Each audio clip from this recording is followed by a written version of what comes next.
नमस्कार दोस्तों, मैं महेंद्र कुमार साहू यूट्यूब के ऑनलाइन प्लेटफॉर्म में आप सबका स्वागत करता हूं। तो आज हम चर्चा करेंगे समसामयिकी करंट अफेयर्स, जो आपके सभी प्रतियोगिता परीक्षा हेतु उपयोगी होगा। और समसामयिकी के अंतर्गत हम देखेंगे खेल समसामयिकी अर्थात स्पोर्ट करंट अफेयर, जो आपके एग्जाम आगामी एग्जाम देखेंगे हम लोग छात्रावास अधीक्षक, सीजी पुलिस आरक्षक, CG Vyapam, CG PSC, SSC, railway, banking इत्यादि में आपके लिए उपयोगी होगा। दोस्तों, वीडियो को आप लोग अधिक से अधिक शेयर कीजिएगा अपने व्हाट्सएप ग्रुप सभी जगह, और चैनल को सब्सक्राइब कर लीजिएगा ताकि आपको ऐसा वीडियो आगामी प्राप्त होता रहे और आपके एग्जाम हेतु उपयोगी हो। तो चलिए, आज हम चर्चा करेंगे स्पोर्ट्स। स्पोर्ट्स में हम देखेंगे हाल ही में संपन्न हुआ आपका किसमें पेरिस ओलंपिक के बारे में चर्चा करेंगे। तो पेरिस ओलंपिक के बारे में हम देखेंगे तो आपका 33वें ग्रीष्मकालीन ओलंपिक का मसाल वाहक कौन था? अभिनव बिंद्रा। मसाल वाहक क्या होता है कि विभिन्न देशों से मतलब मसाल को खिलाड़ियों आपके खेल के प्रति भावना और खिलाड़ियों को प्रोत्साहित करने हेतु ये मसाल वाहक के रूप में किन्हें प्रत्येक देश के प्रतिनिधि के रूप में नियुक्त किया जाता है और ये आगे लेके जाता है। तो चलिए, इसका हम बात करेंगे आयोजन। तो आयोजन का बात करेंगे हम लोग तो 26 जुलाई को 2024 को प्रारंभ हुआ और 11 अगस्त 2024 को इसका समापन हुआ। और ये कहाँ पे हुआ तो हम बात करेंगे स्थान देखेंगे तो पेरिस और इसके आसपास के लगभग 35 स्थानों में फ्रांस में ये आयोजित हुआ। और इसमें शामिल खेल के बारे में बात करेंगे तो इसमें 32 खेल शामिल था, जिसमें 4 अतिरिक्त खेल सहित है, जिसमें जो जैसे कि हम कह सकते हैं कि 4 नए खेल को शामिल करके टोटल 32 खेल इसमें शामिल था। तो चलिए आगे हम इसमें चर्चा करेंगे। हाँ दोस्तों, यहाँ पे मैं बताना चाहूंगा थोड़ा सा कि 34वां संस्करण 2028 का मेजबान देश कौन है? आपका लॉस एंजिल है ना, जो यूएसए संयुक्त राज्य अमेरिका में करेगा। मतलब आगामी अगर बात करेंगे हम लोग तो कहाँ पे होगा ओलंपिक? लॉस एंजिल संयुक्त राज्य अमेरिका में होगा। तो चलिए अब फिर से आ जाते हैं हम लोग 2024 पे पेरिस ओलंपिक। तो 2024 के पेरिस ओलंपिक के उद्घाटन समारोह के ध्वजवाहक वो होते हैं दोस्तों जो भारतीय या फिर किसी भी देश के जो ध्वजवाहक होते हैं अपने एथलीट या फिर अपने देश के प्रतिनिधि के रूप में क्या करते हैं? संचालन करते हैं। ठीक है, तो यहाँ पे हम बात करेंगे तो भारतीय पुरुष टीम के रूप में है ना, भारतीय पुरुष टीम या फिर भारतीय टीम के पुरुष ध्वजवाहक कौन था? शरद कमल, जो टेबल टेनिस खिलाड़ी है। और इसी में हम बात करेंगे भारतीय टीम का महिला, तो इसमें हम देखेंगे तो पीवी सिंधु बैडमिंटन से संबंधित है। ठीक है दोस्तों, ये जो आपका महिला और पुरुष दो अलग अलग ध्वजवाहक की परंपरा हम बात करेंगे तो ये 2016 से स्टार्ट हुआ है। तो चलिए आगे देखते हैं हम। तो आगे हम देखेंगे तो समापन समारोह के ध्वजवाहक कौन थे? भारतीय पुरुष टीम है ना। आपका भारतीय टीम का बोलेंगे तो PR श्रीजेश, जो कौन थे? ये गोलकीपर, भारतीय हॉकी टीम के क्या थे? ये गोलकीपर थे। और यहीं पे हम बात करेंगे भारतीय टीम महिला का अगर बात करेंगे तो मनु भाकर, ये पिस्टल निशानेबाज है दोस्तों। चलिए, और यहीं पे थोड़ा सा हम बात करेंगे कि 2024 के पेरिस ओलंपिक का नारा क्या था? तो गेम्स वाइड ओपन, अर्थात खेलों का पूरा खुलापन। ठीक है, और यहीं पे हम बात करेंगे तो शुभंकर क्या था? फ्रीज क्या होता है? आपका फ्रीजियन टोपी से संबंधित है और यहाँ पे फ्रीजियन क्रांति एवं सद्भावना का प्रतीक के रूप में लिया गया है इसको। तो हम बात करेंगे तो क्या देखे थे? नारा क्या है? गेम्स वाइड ओपन है ना, और यहाँ पे शुभंकर क्या है? आपका फ्रीज। चलिए आगे देखते हैं हम लोग। तो आगे 2024 में हम देखेंगे ओलंपिक गेम्स मेडल टैली है ना। तो यहाँ पे ओलंपिक्स गेम का हम बात करेंगे तो किसको कौन से देश को कितना आपका मेडल मिला है इसके बारे में हम बात करेंगे। तो क्रम भी देखेंगे इसमें यूएसए है ना, आपका यूएसए यूनाइटेड किंगडम यूएसए मतलब यूनाइटेड स्टेट ऑफ अमेरिका, मतलब अमेरिका ने 40 स्वर्ण पदक, 44 रजत और 42 कांस्य पदक, टोटल हम बात करेंगे तो 126 पदक के साथ ये पहले स्थान पर रहा है यहाँ पे है ना। चलिए, अगर सेकंड हम बात करेंगे तो यहाँ पे क्या है? आपका China, People's Republic of China, ये सेकंड नंबर पे था, 40, 27 और 24, टोटल हम बात करेंगे तो 91 पदक के साथ सेकंड नंबर पे। थर्ड नंबर पे है जापान, फोर्थ नंबर पे ऑस्ट्रेलिया और फिफ्थ नंबर पे कौन सा है? फ्रांस है। ठीक है। तो यहीं पे हम बात करेंगे भारत। तो भारत में हम बात करेंगे तो पेरिस ओलंपिक में 6 पदक के साथ भारत कितने 71वें स्थान पर रहा है। तो 6 पदक में हम देखेंगे तो आपका एक पदक कौन सा है, आपका रजत है, और 5 पदक क्या है आपका कांस्य पदक के साथ भारत 71वें स्थान पर 6 पदक के साथ। तो यहीं पे थोड़ा सा हम चर्चा कर लेते हैं। भारतीय ओलंपिक संघ का अध्यक्ष कौन है, पीटी उषा। और पेरिस ओलंपिक 2024 में भारत को पहला मेडल दिलाने वाला कौन है, आपका मनु भाकर ने दिलाया था। और किसमें दिलाया था, तो हम बात करेंगे इसमें, तो महिला 10 मीटर एयर पिस्टल में हमको क्या किया था, भारत ने पहला मेडल प्राप्त किया था। तो चलिए आगे देखते हैं हम लोग यहीं पे इसी क्रम में। तो यहाँ पे हम बात करेंगे दोस्तों, तो पेरिस ओलंपिक 2024 ओलंपिक में भारतीय पदक मतलब विजेता में हम बात करेंगे। तो यहाँ पे सबसे पहले आपको ध्यान रखना है कि भारत 16 खेलों में, कितना खेलों में, 16 खेलों में 117 सदस्य एथलेटिक दल ने पेरिस ओलंपिक के लिए क्या किया गया था, भाग लिया गया था, है ना। मतलब पेरिस में क्या किया था, भाग लेने के लिए गए थे 117 एथलीट। और इसमें कितने खेलों में, 16 खेलों में, जिसमें से हमको 6 मेडल, जैसे हमने पीछे देखा है 6 मेडल हमको क्या हुआ, प्राप्त हुआ है। तो कौन कौन क्या क्या मेडल दिया है, इवेंट दिया है, इसके बारे में हम चर्चा कर लेते हैं शॉर्ट में। उसके बाद आगे हम इसका क्या करेंगे, विस्तृत चर्चा करेंगे। तो सबसे पहले किसने, मनु भास्कर ने हमको दिलाया। ये क्या है आपका महिला 10 मीटर है ना एयर पिस्टल में हमको शूटिंग में, स्पोर्ट्स मतलब खेल कौन सा, शूटिंग में हमको कांस्य पदक विजेता है। और यहीं पे हम बात करेंगे मनु भास्कर और सरबजोत सिंह। तो सरबजोत सिंह ये दोनों मिश्रित है ना, ये भी क्या है आपका 10 मीटर एयर पिस्टल में मिश्रित टीम ने क्या हुआ, शूटिंग में भी यहाँ पे कांस्य पदक प्राप्त किया है। तो ये जो आप हम लोग देखेंगे मनु भाकर जो है, ये भारत में एक ऐसा रिकॉर्ड बनाया है कि एक ही ओलंपिक मतलब एक ही सत्र के ओलंपिक में 2 पदक विजेता के रूप में सामने आई है। और इसमें क्या हुआ है आपका, एक रिकॉर्ड भी बनाया है। तो आगे हम इसमें और चर्चा करेंगे।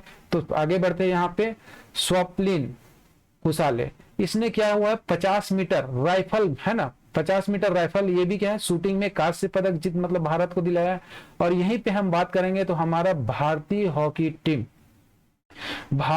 टीम में आपका क्या चीज, मैच किसमें, हॉकी मैच में है ना,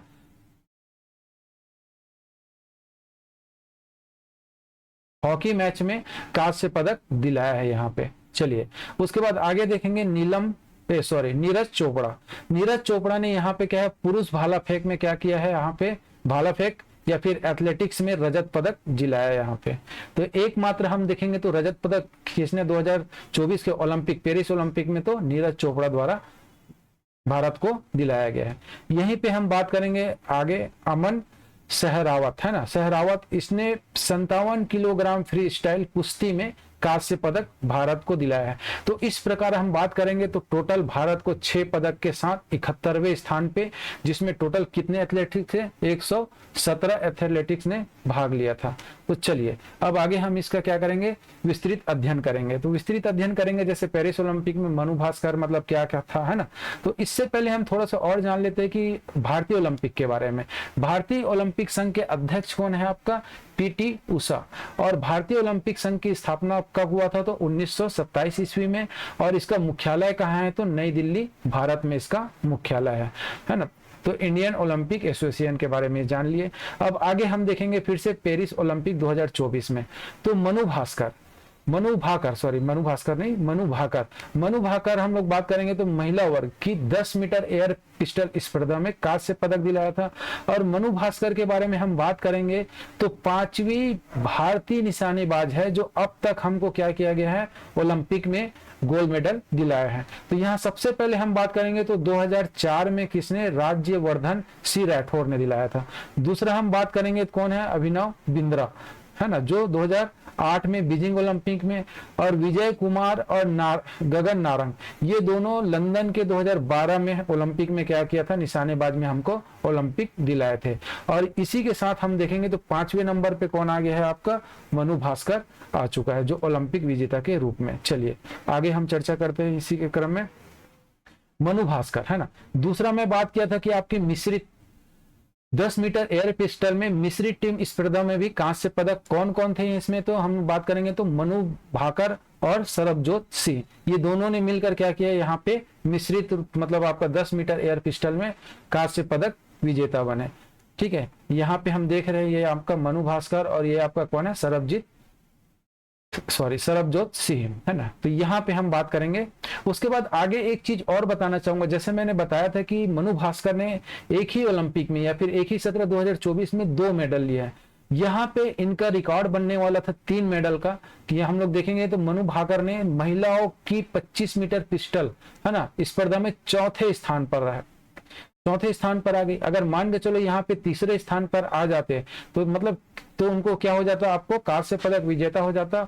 और यहाँ पे उनको बात करेंगे तो भारत के लिए एक ही स्पर्धा में, मतलब एक ही ओलंपिक खेल में, या फिर कह सकते हैं आपका एक ही सत्र में होने वाला 2024 ओलंपिक में 3 पदक अपने नाम करती, लेकिन यहाँ पे थोड़ा सा चूक गई। चलिए आगे देखते हैं। स्वप्निल कुसाले, है ना, तो स्वप्निल कुसाले क्या है, ये भी आपका शूटिंग प्रतियोगिता से संबंधित है। इसने 50 मीटर राइफल 3 पोजीशन, मतलब 3 पोजीशन में क्या किया, इसने कांस्य पदक जीता है 3 पोजीशन में। ठीक है, 3 पोजीशन मतलब जैसे कि हम क्या होता है कि बैठ के तीरंदाजी करना, खड़े खड़े करना, इस प्रकार से इन्होंने 3 पोजीशन में अलग अलग एवरेज लाकर यहाँ पे क्या किया है, कांस्य पदक विजेता बने हैं। तो चलिए आगे हम देखते हैं।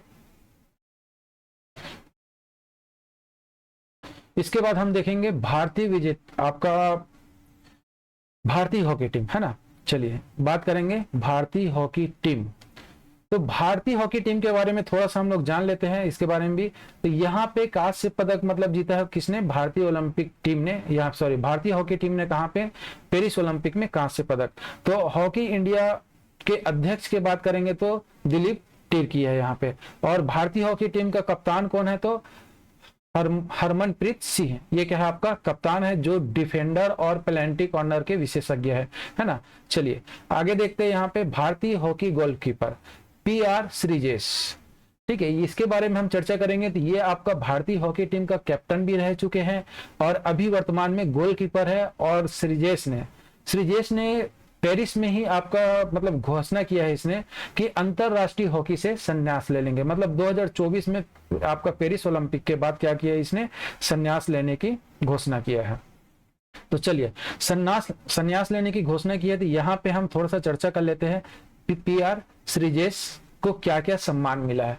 तो 2021 में मेजर ध्यानचंद खेल रत्न, खेल के क्षेत्र में सर्वोच्च पुरस्कार होता है, जिसको यहाँ पे क्या दिया गया है, PR श्रीजेश को 2021 में सम्मानित किया गया है। यहीं पे 2017 में बात करेंगे तो पद्मश्री हम बात करेंगे तो भारत में कुल 4 नागरिक सम्मान होता है, आपका भारत रत्न, पद्म विभूषण, पद्म भूषण और पद्मश्री। तो ये चौथा नंबर का नागरिक सम्मान किसको दिया गया है, PR श्रीजेश को सम्मानित किया गया है 2017 में। और यहीं पे ही नहीं, श्रीजेश को 2021 और 22 में लगातार FIH, है ना, गोलकीपर ऑफ द ईयर के पुरस्कार से भी सम्मानित किया जा चुका है। और भारत की एशियाई चैंपियन ट्रॉफी जीत का भी हिस्सा रहे हैं कौन, श्रीजेश जी ने, है ना। तो यहाँ पे हमने देखे श्रीजेश के बारे में। और आगे फिर हम लोग चर्चा करते हैं किसके बारे में, नीरज चोपड़ा के बारे में। चलिए, तो नीरज चोपड़ा आप लोग सभी जानते हो कि ये क्या है, आपका, है ना, एक थ्रोअर, मतलब आपका क्या बोलना चाहिए, नीरज चोपड़ा है। इसने भारतीय 89.45 मीटर थ्रो करके भारत को रजत पदक या सिल्वर मेडल दिलाया है भारत को। तो यहीं पे हम बात करेंगे तो पेरिस ओलंपिक 2024 में तो स्वर्ण पदक किसको मिला है, नदीम, जो पाकिस्तान के हैं, 92.92 मीटर भाला फेंक के प्राप्त किया है। तो चलिए यहाँ पे हम देखेंगे कि नीरज चोपड़ा यहाँ पे थोड़ा सा चूक गए। ठीक है, चलिए आगे हम बात करेंगे तो 2 पदक जीतने वाले भारतीय, है ना, 2 पदक जीतने वाले चौथे भारतीय खिलाड़ी बन गया है कौन, नीरज चोपड़ा। तो कहने का मतलब यह है कि अभी तक के जितने भी ओलंपिक हुए इसमें 2 पदक के बात करेंगे व्यक्तिगत रूप से जीता हुआ है। तो ये चौथे नंबर का कौन है, नीरज चोपड़ा। तो पहले नंबर का हम बात करेंगे तो पहलवान सुनील कुमार, ठीक है। उसके बाद PV सिंधु क्या खेलते हैं, ये बैडमिंटन। उसके बाद मनु भास्कर, किसमें, निशानेबाज। तो मनु भास्कर के बारे में बताया हूं कि इसने भारत में ऐसा, मतलब भारत के एथलीट्स में या फिर भारतीय ओलंपिक में हम बात करेंगे तो ऐसा रिकॉर्ड जारी किया है कि इन्होंने एक ही ओलंपिक में, एक ही सत्र या फिर एक ही सत्र के ओलंपिक में इन्होंने क्या किया है कि 2 मेडल प्राप्त करने के लिए, 3 मेडल प्राप्त करते करते चूक गए या रह गई, बाल बाल बच गए, क्योंकि इसने चौथे स्थान आया। ठीक, चलिए आगे हम चर्चा करेंगे। तो अमन सहरावत, अमन सहरावत ने भी इस यहाँ पे क्या किया, पहलवानी के क्षेत्र में आपका कांस्य पदक दिलाया, और इसने कितना 57 केजी के ग्राम में, मतलब किलोग्राम वाले पहलवानी में क्या किया है, भारत को कांस्य पदक दिलाया है। चलिए आगे हम लोग चर्चा करते फिर। तो इसी क्रम में हम लोग बात करेंगे कि 2028, जैसे मैं बताया था कि 2028 शुरुआत में कि यहाँ पे 2028 में क्या होगा, ग्रीष्मकालीन ओलंपिक और पैरालंपिक खेलों का मेजबानी कौन करेगा, लॉस एंजिल संयुक्त राज्य अमेरिका यूएसए में हो जाएगा, या फिर इसके द्वारा किया जाएगा। तो इस समारोह का अगर बात करेंगे, उद्घाटन आपका 14 जुलाई होगा और समापन कब होगा, 30 जुलाई 2028 को समापन होगा। और यहीं पे हम बात करेंगे विविध में थोड़ा सा दोस्तों। तो विनेश फोगट, विनेश फोगट एक ऐसी, मतलब बोलना चाहिए क्या है आपका, ये है ना आपका इवेंट है ना, इसमें क्या किया, इसको 50 किलोग्राम कुश्ती के इवेंट में, यहाँ पे क्या हुआ, कुश्ती इवेंट में 50 किलोग्राम के इवेंट में क्या हुआ, अयोग्य घोषित कर दिया गया। इस इवेंट में फाइनल तक पहुंच चुकी थी दोस्तों ये, और इनका क्या हुआ कि लगभग 50 से 100 ग्राम ज्यादा होने के कारण क्या हुआ, इसको अयोग्य घोषित कर दिया गया। अयोग्य घोषित होने के बाद क्या है, विनेश फोगट ने क्या किया, यहाँ पे सोशल मीडिया पर पोस्ट करते हुए कहा कि मैं अब संन्यास लेने का ऐलान किया। मतलब यहाँ पे क्या बोला गया कि अब मैं अंतरराष्ट्रीय कुश्ती या फिर कुश्ती से मैं क्या कर लूंगी, संन्यास ले लूंगी, इसका ऐलान किया है। दोस्तों आज यहीं तक। इससे पहले दोस्तों मैं कुछ बताना चाहूंगा, अगर वीडियो आप लोग को अच्छी लग रही है तो इसको अपने व्हाट्सएप ग्रुप में और अपने विभिन्न सोशल मीडिया में अधिक से अधिक शेयर करें, और चैनल को सब्सक्राइब करना ना भूलें, ताकि आप लोग को इस तरीके का करंट अफेयर आपको प्राप्त होते रहेगा। और किसी प्रकार की समस्या आने पर आपको क्या करना है, दिए गए नंबर पे आपको व्हाट्सएप के माध्यम से मैसेज किया करें। चलिए धन्यवाद।